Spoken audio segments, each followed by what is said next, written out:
Ladies and gentlemen, welcome back to another exciting episode of Profile Matters. This is your host, Cameron, speaking. Hi, guys. It's a pleasure to be talking to you guys again.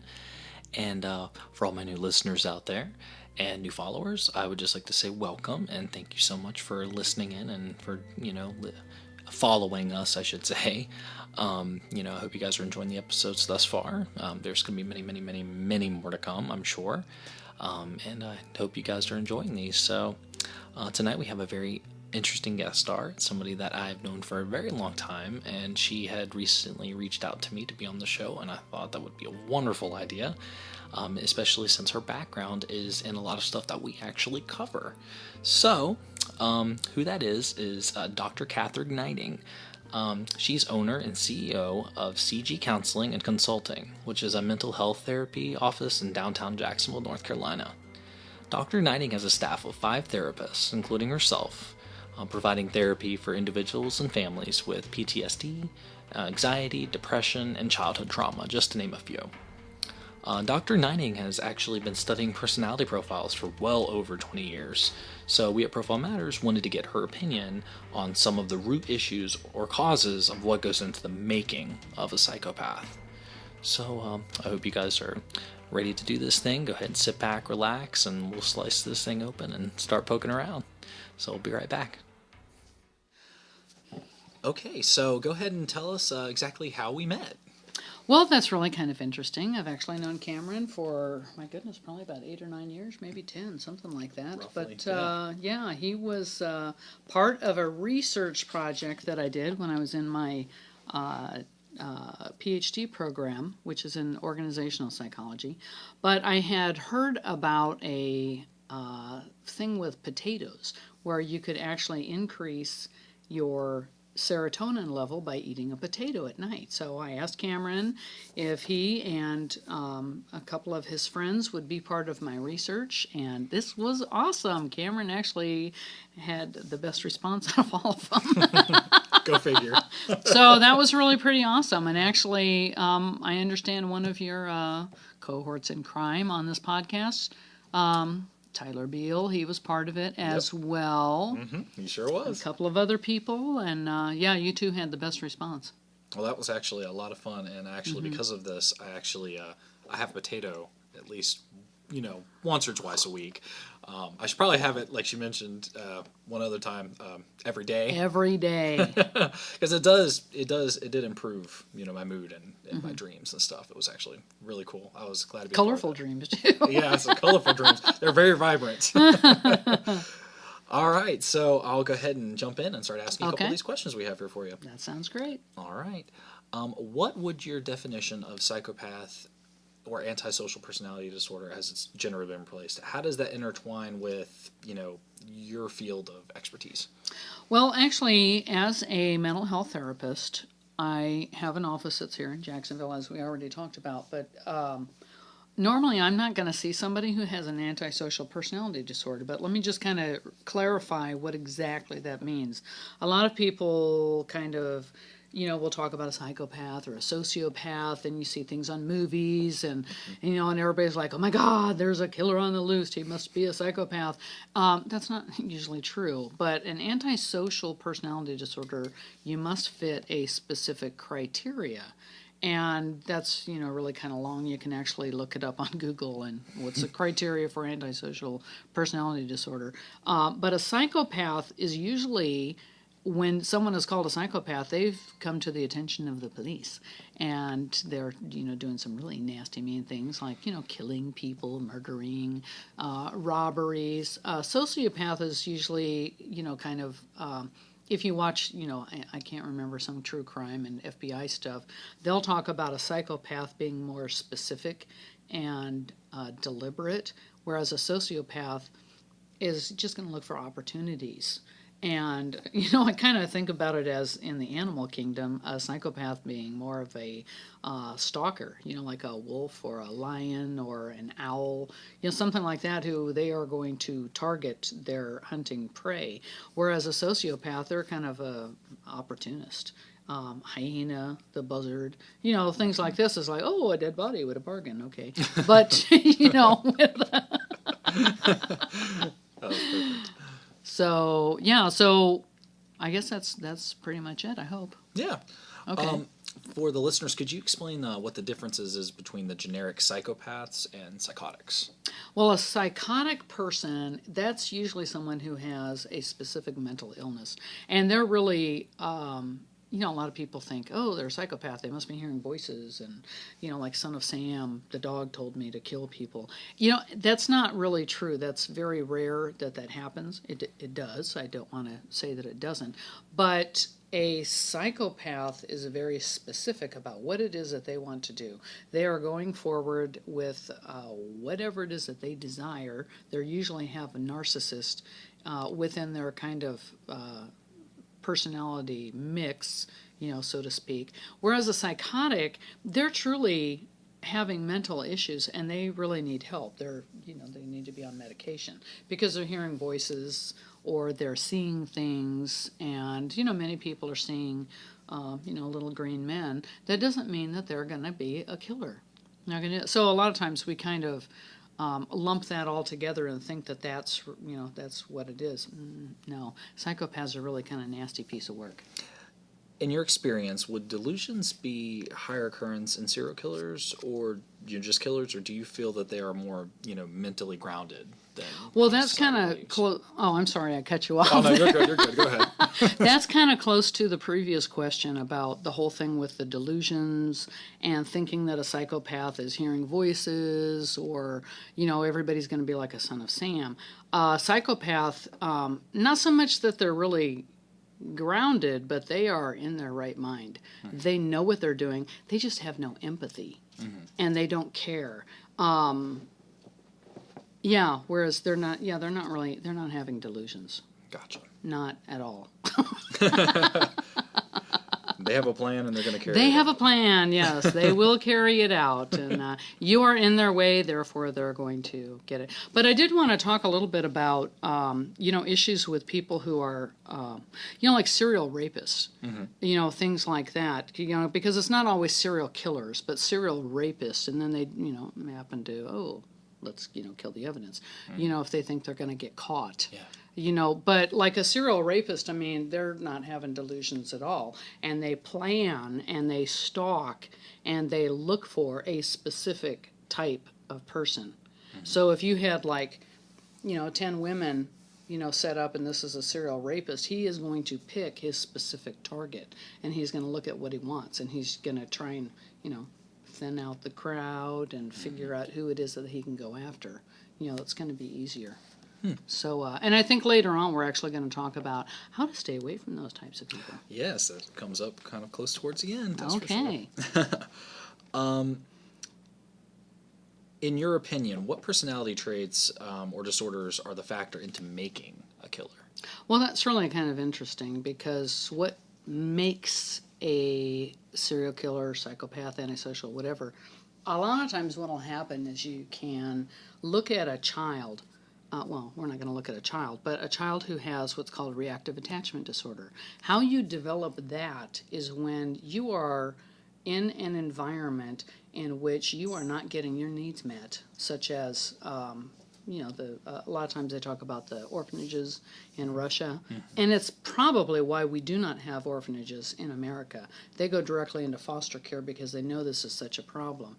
There is all kinds of research on the fact that your skin is your largest organ and you need to have touch in order to feel empathy and understanding and feel that you are loved.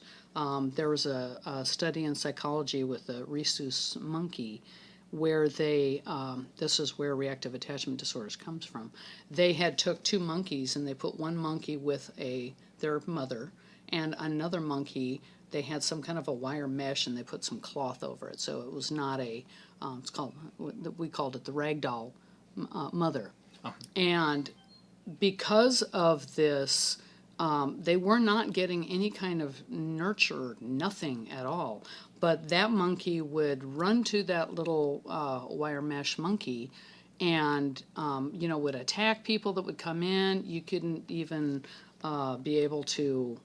The monkey could not tell what someone was going to be nice because they didn't learn that. So, it's really kind of a sad case, and they stopped doing that research, by the way. But, because it really was cruelty to animals. Yeah. But when people are doing that to babies, Yeah. that is what happens. And I worked with a whole lot of kids when I was working at a psychiatric hospital that was part of their diagnosis of reactive attachment disorder. They do not attach with somebody else because they did not know how, they didn't learn it. So therefore, you can't teach somebody, you can't show somebody how to do something that you did not learn yourself. Exactly. It just as I would never teach you how to jump out of an airplane. First of all, I'm not going to do it. Yeah. But I can't teach that because I don't know it. That's like reactive attachment disorder. I can't teach empathy if I've never learned it myself. Therefore, I'm not going to show it to anybody else. And other people then become pawns. And they are for my own use and desire to dispatch or keep or whatever. So, and now I'm not sure where we were going with that question. No, but that was perfect. That covered it, like, for sure. Yeah, but the whole thing, reactive attachment disorder, is really pretty bad. Oh, and and we also talked about the whole thing with the dark triad, because with the personalities, you're going to have, 2 or 3 of these, like, really high on the scale. And a lot of that is with the reactive attachment disorder. They're pretty high on narcissists because it's all about me. I don't have to worry about anybody else. I do feel like being mean and nasty because I will just get whatever I want. And some of them are very sadistic and a sadistic personality disorder, that's somebody who actually gains pleasure out of someone else's pain. And watching this, and they have studied the brains of psychopaths. And in a book called The Psychopath Whisperer, what an interesting title. It's really cool. But Dr. Kiehl, K-I-E-H-L, if you're looking for this book, he actually created a mobile functioning MRI scanner to study psychopaths in the prison population. And so he looked at the brains of 500 psychopaths as well as 3,000 other offenders through the scan. So there really is a whole thing about your brain, and the kids who have had reactive attachment disorder or psychopaths later in life, their development of their brain is not developing correctly. It's so much smaller. And when they wire up their brain, I don't know how they do this in some kind of a scanner, but they actually will show different kinds of pictures. What are your reactions to this? And they're showing the pleasure center coming when someone is being harmed or caught on fire or, whatever. These kinds of things. So, it's because their brain didn't develop. And there's a whole lot of research on that. There's several books on The Science of Evil by Simon Baron Cohen, which is a really good book. Evil Genes, which is by Barbara Oakley, is also a really good book if you are interested in really looking at the brain development and lack thereof of psychopaths. These are great books to actually explain it. It's way too in-depth. It's way over my head. But for me to try to even explain it all, it would take much more time than what we have. That's completely fine, because that's what those books are out there for. And I'm actually going to check out The Psychopath Whisperer. That one actually sounds pretty interesting. And I did read Evil Genes. I thought that one was really good as well. So right. Looking forward Well, to the checking that out. title is very interesting. Evil Genes, Why Rome Fell, Hitler Rose, Enron Failed, and My Sister Stole My Mother's Boyfriend. I was like, that is pretty interesting. I think I'd better buy that book. So let's see here. Do you? I remember I'd asked you this before, but do you believe that antisocial personality disorder is more common in males more so than it is women, as far as making them more psychopathic?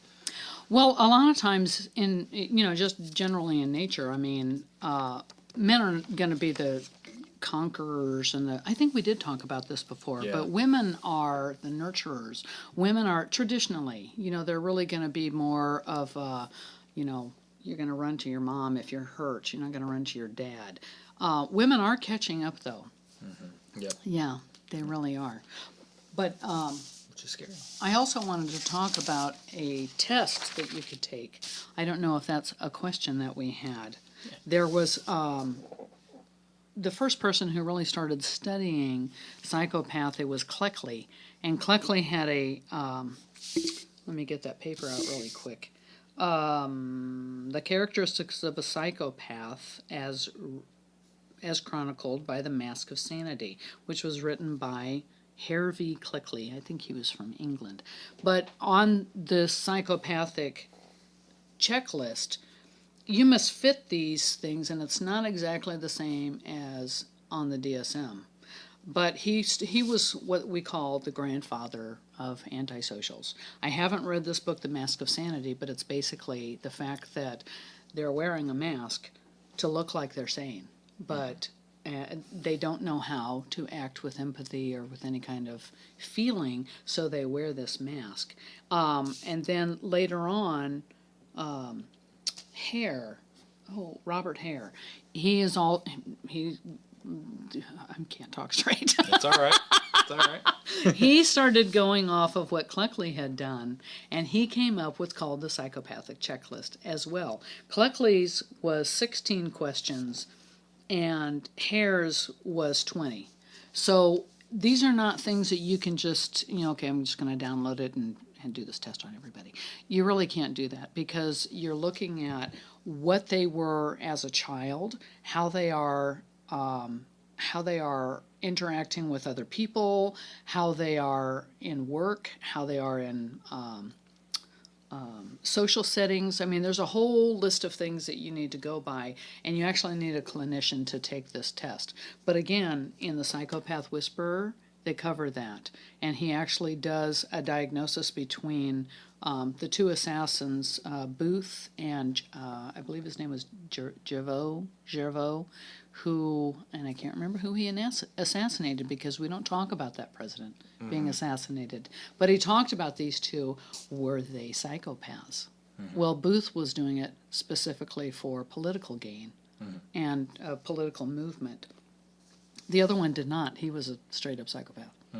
So it's very interesting. Yeah. So I actually am going to be taking this test. She's going to give it to me so I can take it. Yes. Oh, no, that's a different test. Oh, it's a different test. The test that I am going to give you is one that I designed myself, and it looks at your personality disorder. No, it's not really a disorder. It's where you are. It's your, because everyone has a part of this, as we said before. I don't know if we said it before. We have the sadistic personality. Histrionic is more sexual. Sadistic is more mean and evil. Narcissist is, I care about myself. OCD is, obviously, we're going to, have some order in our lives. But yes, I wanted you to take this test, and if other people would like to take this test, that would be great. You can be part of my book. I do look forward to taking it, though. I'm very excited. It's always nice to be a part of an experiment. Yes. And you're such a good subject. I try to be. On this next question, what is your opinion about nature versus nurture? Oh, I think we already covered that. Oh, that's right. Yep, we certainly did. Right, we did. Yeah. We covered nature versus nurture. That's right, we did. And there are no evil babies. There are no evil babies. That's right. No evil babies, because we don't want those. No. What role do you think social norms play in a personality disorder, and how would those be classified? Well, I'm not really sure how they would be classified. The DSM, as I stated before, it changes, shifts, about what is acceptable, what is not. But the social norms of crimes against humanity, of course, they made a game about that. But because it really is kind of twisted and sick, and we're all rather warped as individuals playing these games.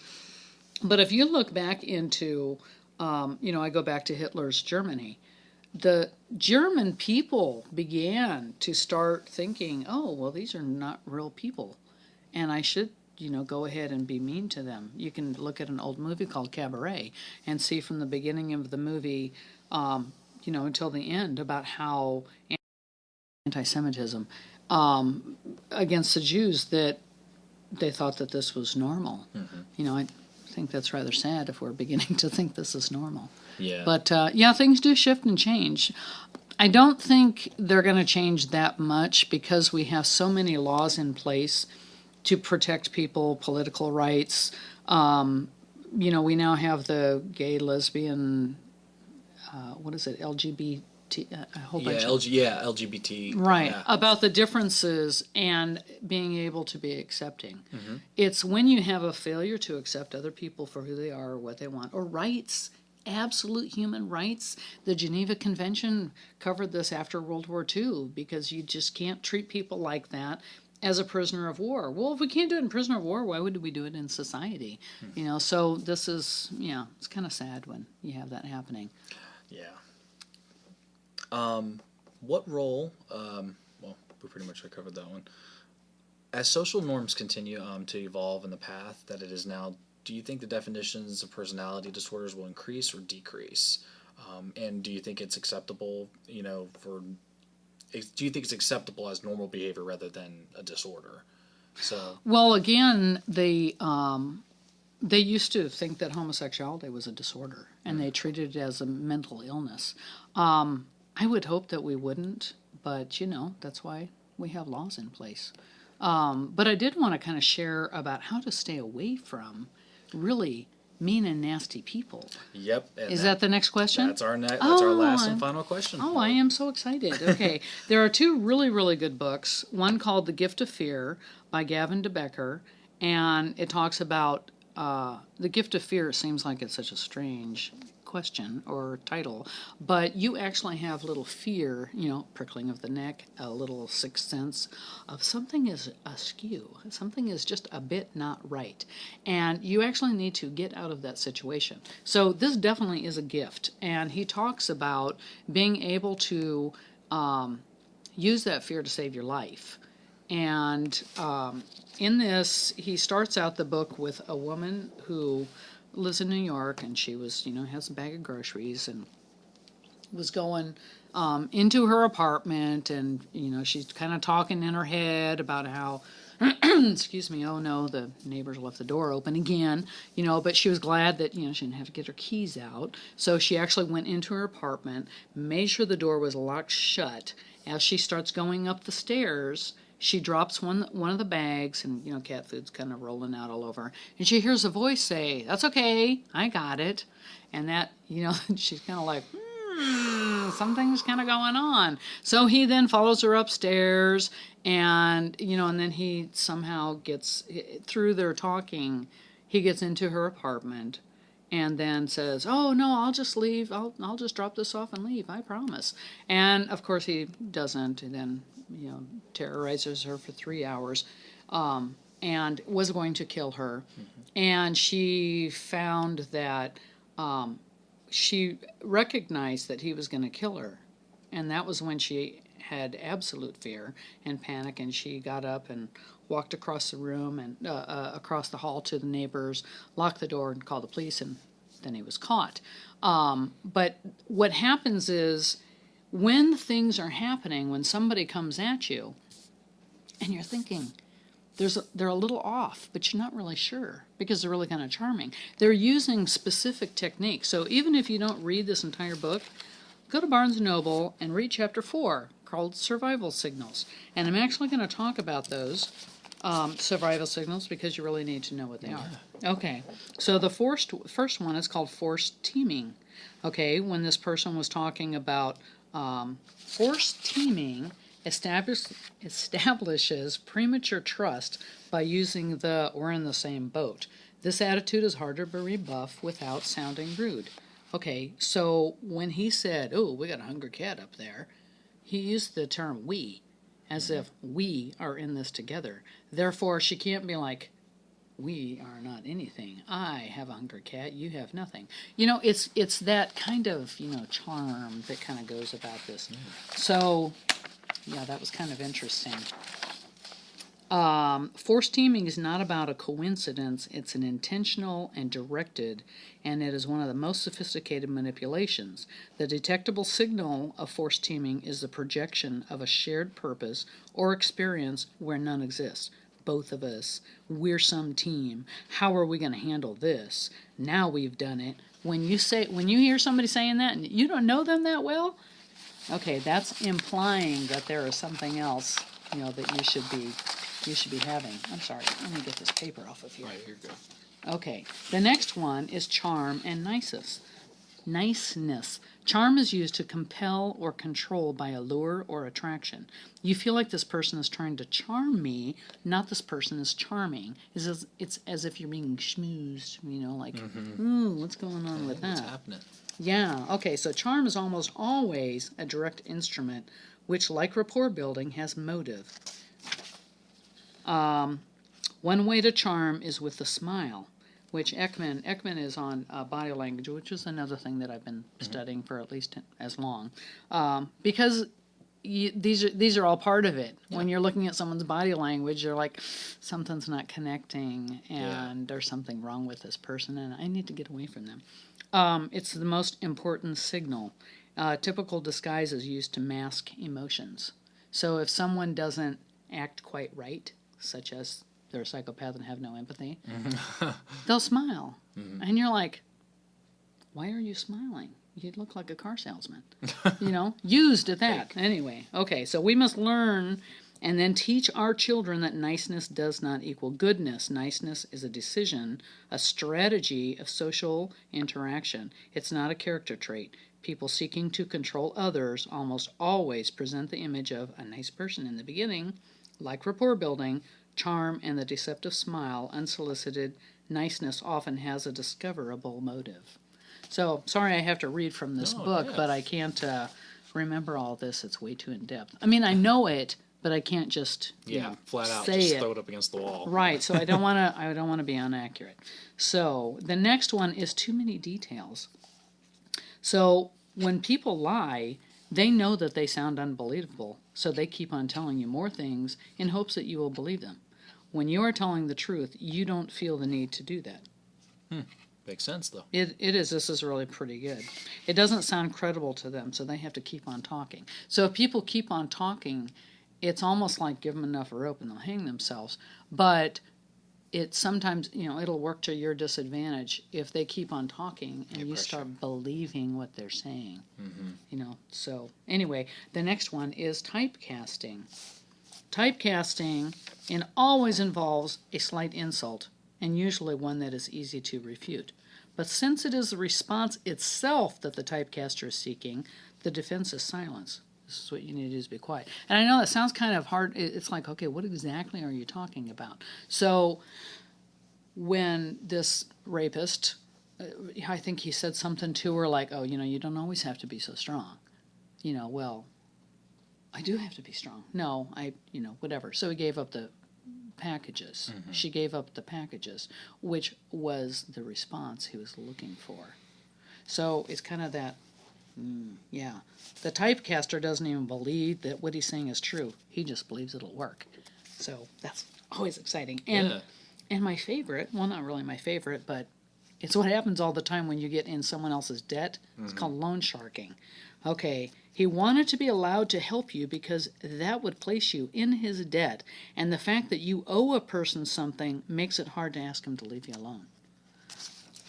So if you're being nice, saying, oh, yeah, you helped me up with the groceries. Oh, I can't just say, get out of here, you creeper. Because that's why he did it. Oh, my God. Isn't that interesting? Yeah. Ooh. And then the unsolicited promise. The reason a person promises something, the reason he needs to convince you is that he can see that you are not convinced. So you have doubted, which is a messenger of intuition, which is a good thing, likely because there is a reason to doubt. So he said something like, obviously she was looking like, get out of my apartment. And he then said, No, I'll just put the bags down. I'll leave. I promise. Well, why would you have to promise that? Just put the bags down and get out. Yeah. So he promises that because she didn't have any safety feelings about her. So, and the last one is the unsolicited. Discounting the word no. No is a word that must never be negotiated because the person who chooses not to hear it is trying to control you. So anytime, you can think about this in your relationships. If I say no, it means no. If somebody is trying to convince me otherwise, they're trying to control me. So Makes complete sense. I know, isn't that interesting? Yeah, This like is a thinking back. this is a great book. Thinking back to like situations in my own life, Right. like that have happened to me over the years or something, and I'm just kind of like, I'm reflecting now. I'm going, huh? So yeah, So- when did I say no to somebody and they totally didn't Not agree, and then they were trying to control me? Oh, another really good book is called Red Flags by Wendy Patrick, and she is actually a lawyer, but she came up with this. It's not something she came up with. I mean, we all have it. She used FLAG as an acronym. FLAG. I'm sorry. F being focus, L is lifestyle, A is associations, and G is goals. So for focus, what's the person's attention? Are they focusing on themselves or others? Well, in the case of the lady going into the apartment, what was the guy's focus? His focus was trying to get into her apartment. Yeah. Yeah. Lifestyle. How does this person spend their time? What are their hobbies? Well, obviously, he spends his time hanging around apartment buildings waiting for women so he can rape them. Lifestyle. Oh, I already said that. I'm sorry. Associations. What sort of company do they keep? Well, he had no company that he was keeping, which should have told her Yeah, something there's something in and of wrong, itself. And what's the goal? What are their priorities? Are their ambitions selfish or selfless? Well, clearly, he was a rapist. I mean, she didn't know that ahead of time, but Still. the fact that, some of the flags is more for people that you are already know and you're kind of looking at them. The gift of fear with the different types of, who's a scary individual, that's usually for someone who's coming up upon you. So if you look at red flags as, let's say that you're in the office and, they just hired this new guy. Ooh, what's he like? Well, start looking at his flags. What is his focus? What's his lifestyle? What's his, if it's, or, everybody's doing online dating now. Well, take a closer look. One lady was an example they used in this book was a lady who was, she did a lot of work at home, and she decided, I really need to, get out. And so she decided to go onto a website and posted her picture. And then, Billy Bob, or whoever the guy's name was, started, messaging her. And she's like, oh, he likes dogs too. Oh, he likes this. Oh, he likes that. And blah, blah, blah. And pretty soon they decide they're going to meet. And he turns out to not be the right person. He wasn't a psychopath, but, possibly he was not a nice guy. Then she looked up his name. He's on another site. He doesn't like dogs at all. And the picture is different. And it's like, really? Okay, so his lifestyle changed.